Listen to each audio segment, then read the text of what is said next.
چھوٹی سی مثال دیتا ہوں. دیکھیں ہمارے جو ہے اس میں آپ کو جو ہے نا وہ بتاتا ہوں. ہمارے عربی کے اندر دل کو عربی میں قلب کہتے ہیں. جیسے یہ آپ کو نظر آ رہا ہے، یہ دیکھیں، یہ کیا ہے؟ قلب. قلب کا معنی کیا ہے؟ دل. اور یہ ہے عربی میں ایک لفظ اور آتا ہے، یہ دیکھیں، یہ اس کا معنی ہے کتا. ٹھیک ہے. اب دیکھیں قلب کا معنی دل اور قلب کا معنی کتا.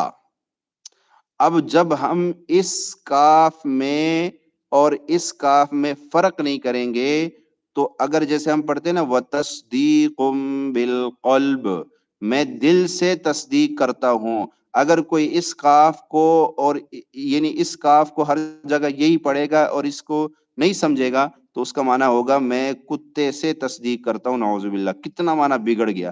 قلب موٹے قاف سے، قلب چھوٹے کاف سے، صرف نقطوں کا وہ جو ہے فرق آ گیا. ٹھیک ہے. اب چھوٹے بڑے کاف میں یہاں پہ آپ نے اگر قلب پڑھ لیا تو یہ قلب، یہ دل نہیں رہے گا، کتا بن جائے گا.